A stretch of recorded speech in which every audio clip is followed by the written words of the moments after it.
अब corona virus से जुड़ी कुछ अहम खबरों की हम बात करेंगे। 96,436 केस। गृह मंत्रालय ने कहा राज्य लॉकडाउन के प्रतिबंधों को कमजोर नहीं सख्त कर सकते हैं। दिल्ली में कुछ ढील के साथ 31 मई तक जारी रहेगा लॉकडाउन, सीएम अरविंद केजरीवाल का कहना। सीएम योगी आदित्यनाथ ने सभी राज्य सरकारों से मांगी श्रमिकों की सूची, 12,000 बसों से भेजा जाएगा उनके घर। यूपी में अब तक करीब 100 प्रवासी मजदूरों में कोरोना संक्रमण की पुष्टि, हजारों हाई रिस्क पर।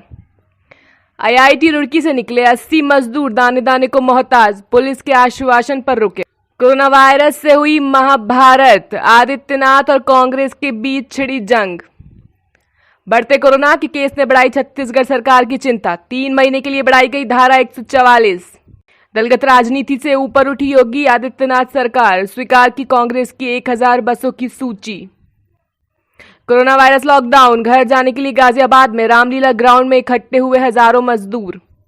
मनरेगा के लिए 40,000 करोड़ का अतिरिक्त बजट, राहुल ने पीएम मोदी को कहा धन्यवाद। अब जानेंगे खबरें विस्तार से। उससे पहले ये खबरें सबसे पहले आप तक पहुंचा रहा है जीएस न्यूज। चैनल को लाइक कीजिए, सब्सक्राइब कीजिए और शेयर कीजिए।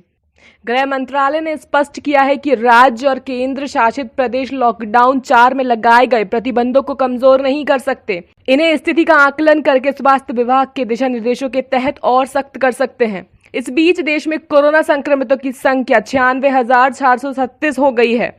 सोमवार को दिल्ली में 299, राजस्थान में 140, कर्नाटक में 84, आंध्र प्रदेश में 52 और उड़ीसा में 48, बिहार में 6, जबकि असम, हरियाणा और गोवा में 2-2 मरीज मिले हैं। अब रुक करते हैं अगली खबर का, और अगली खबर दिल्ली से है। दिल्ली में कुछ ढील के साथ 31 मई तक जारी रहेगा लॉकडाउन। लॉकडाउन 4 को लेकर दिल्ली के मुख्यमंत्री अरविंद केजरीवाल की प्रेस कॉन्फ्रेंस के दौरान उन्होंने कहा कि अब हम अपनी अर्थव्यवस्था को धीरे धीरे खोलने की दिशा में बढ़ रहे हैं। कल केंद्र सरकार ने इस बारे में कुछ दिशा निर्देश जारी किए हैं। लॉकडाउन 31 मई तक जारी रहेगा, लेकिन इसमें कई ढील दी जाएंगी। अरविंद केजरीवाल ने कहा कि कोरोना अगले 1-2 महीने में खत्म नहीं होने वाला है। जब तक इसकी वैक्सीन नहीं आएगी तब तक ये खत्म नहीं हो सकता, और अब हमें कोरोना के साथ अपनी जिंदगी चलाने की आदत डालनी होगी। सीएम अरविंद केजरीवाल का कहना है सभी सरकारी और सभी प्राइवेट दफ्तर अपनी पूरी क्षमता के साथ खोले जाएंगे, पर प्राइवेट दफ्तर कोशिश करें कि जितनी ज्यादा घर से काम किया जा सके उतना घर के लिए काम दिया जाए। शाम 7 बजे से लेकर सुबह 7 बजे तक जरूरी सेवाओं को छोड़कर किसी काम के लिए घर से बाहर निकलने की अनुमति नहीं होगी। 65 साल से ज्यादा उम्र के लोग, 10 साल से कम उम्र के लोग, गर्भवती महिलाएं और ऐसे लोग जिनको दूसरी बीमारी है, उन्हें घर से बाहर निकलने की अनुमति नहीं होगी।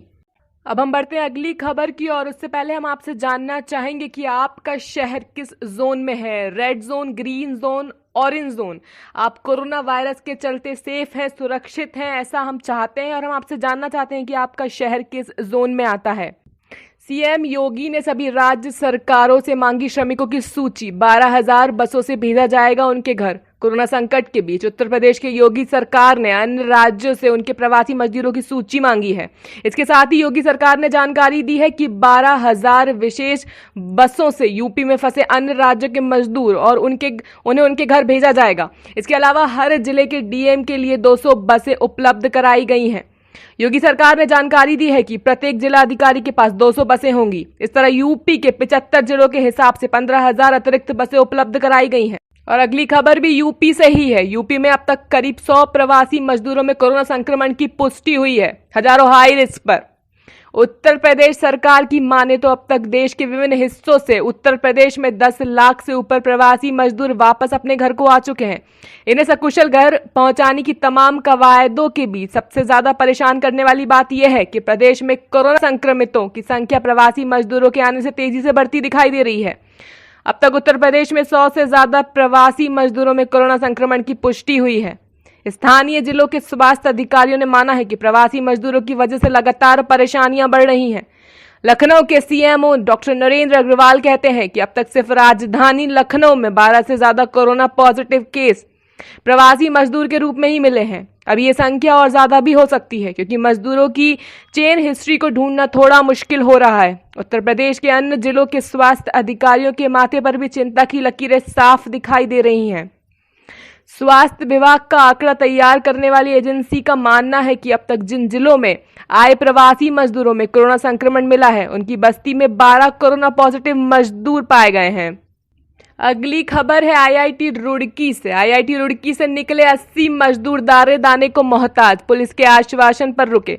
आईआईटी रुड़की की अलग अलग बनने वाली बिल्डिंग में लगे मजदूरों को ठेकेदार पैसे नहीं दे रहे हैं, खाना पानी भी अब नहीं मिल रहा है। तंग आकर सोमवार को कुल 80 मजदूर पैदल ही अपने घर पश्चिम बंगाल के लिए निकल पड़े।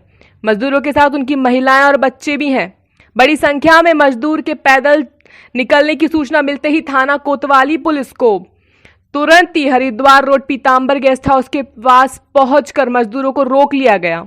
उनकी समस्याएं सुनी। मजदूर ने बताया कि लंबे समय से उन्हें मजदूरी नहीं मिली है, ठेकेदार उनकी परेशानी नहीं समझ रहे हैं और अब खाना पीना भी नहीं मिल रहा है। पुलिस ने मजदूरों को ठेकेदार से उनकी मजदूरी दिलाने का आश्वासन दिया है, साथ ही मजदूरी नहीं मिलने तक उनके भोजन पानी के इंतजाम करने का भी वादा किया है। अब बात करते हैं सियासी महाभारत की। कोरोना वायरस के चलते महाभारत शुरू हो गई है। योगी आदित्यनाथ और कांग्रेस सरकार के बीच जंग शुरू हुई है।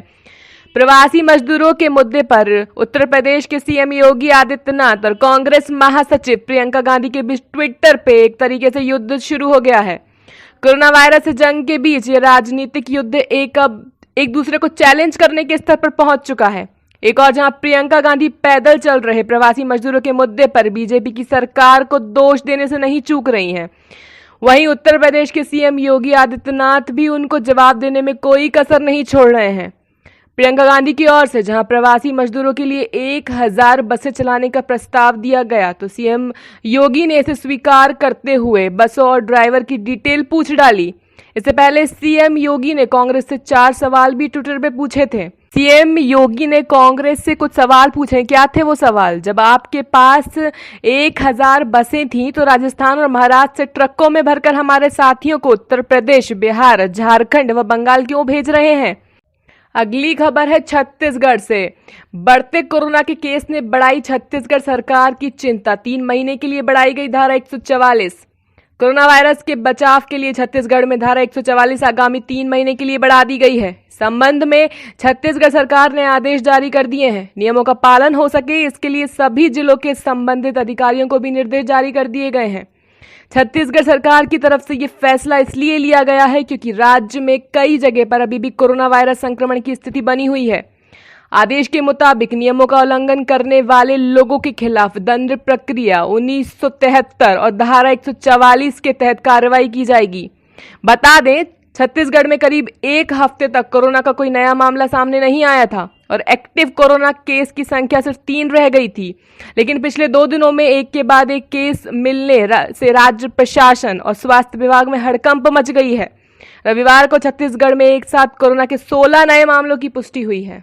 रुक करते हैं अगली खबर का। दलगत राजनीति से ऊपर उठी योगी आदित्यनाथ सरकार। उत्तर प्रदेश में कोरोना लॉकडाउन में फंसे हजारों कामगारों को दूसरे प्रदेश में भेजने के साथ ही प्रदेश में वापस लाने के लिए कांग्रेस के प्रस्ताव को उत्तर प्रदेश सरकार ने स्वीकार कर लिया है। प्रदेश सरकार को 1000 बसों की सूची के साथ ही चालक व परिचालक की विस्तृत जानकारी भी कांग्रेस ने देने का दावा किया है। कांग्रेस ने प्रदेश सरकार को 1000 बस की सूची सौंपने के साथ ही कहा कि हमने मजदूरों का दर्द देखा नहीं जाता। पार्टी की महासचिव प्रियंका गांधी ने सीएम योगी आदित्यनाथ को पत्र लिखकर 1000 बस चलाने की अनुमति मांगी थी। इससे पहले उत्तर प्रदेश कांग्रेस कमेटी के अध्यक्ष अजय कुमार एवं विधायक दल नेता श्रीमती आराधना मिश्रा मोना ने संयुक्त प्रेस कॉन्फ्रेंस करके योगी आदित्यनाथ सरकार को गरीब मजदूर विरोधी करार दिया। अगली खबर है गाजियाबाद से। उत्तर प्रदेश के गाजियाबाद में एक मैदान में सोमवार को प्रवासी मजदूरों की भारी भीड़ इकट्ठा हुई। ये लोग विशेष ट्रेन से अपने घर वापस लौटने की प्रक्रिया के तहत यहाँ जमा हुए। गाजियाबाद के रामलीला मैदान में इतनी बड़ी संख्या में लोगों का जमावड़ा लगने की वजह से सोशल डिस्टेंसिंग के नियमों की धज्जियां उड़ती नजर आईं। ये लोग बस के लिए रजिस्टर कराने के लिए अपनी बारी का इंतजार करते हुए एकत्रित हुए थे। मैदान में प्रशासन द्वारा पास बनाए जा रहे थे। बसें प्रवासी मजदूरों को उन विभिन्न पॉइंट्स पर लेकर जाने वाली थी जहां से उन्हें विशेष ट्रेन के जरिए बिहार भेजा जाएगा। फोटो में कुछ काउंटर पर बैठे अधिकारियों को इन मजदूरों के विवरण को नोट करते हुए भी देखा जा सकता है। हम बात करते हैं अंतिम खबर की। मनरेगा के लिए 40,000 करोड़ का अतिरिक्त बजट, राहुल गांधी ने की पीएम मोदी की तारीफ। पूर्व कांग्रेस अध्यक्ष राहुल गांधी ने मनरेगा योजना को लेकर सरकार द्वारा अतिरिक्त बजट का प्रावधान करने पर प्रधानमंत्री नरेंद्र मोदी को आभार जताया है। राहुल ने सोमवार को कहा कि नरेंद्र मोदी ने मनरेगा योजना पर यू टर्न लिया। राहुल ने योजना के लिए 40,000 करोड़ रुपए देने और इसे समझने के लिए प्रधानमंत्री का आभार जताया है। राहुल गांधी ने एक ट्वीट में लिखा, यूपीए के कार्यकाल में शुरू की गई मनरेगा योजना के लिए प्रधानमंत्री ने 40,000 करोड़ रुपए की अतिरिक्त बजट की अनुमति दे दी है। हम उनका आभार जताते हैं कि उन्होंने मनरेगा के लक्ष्य को समझा और इसे प्रोत्साहित किया। इसके साथ ही राहुल ने hashtag Modi U turn on MNREGA का इस्तेमाल किया है। साथ ही उन्होंने 2014 में सत्ता में आने के बाद पीएम मोदी के एक भाषण का वीडियो भी शेयर किया है। ऐसी ही तमाम खबरों के लिए जुड़े रहिए हमारे यानी जीएस न्यूज़ के साथ और हमारे चैनल को लाइक कीजिए, सब्सक्राइब कीजिए, शेयर कीजिए।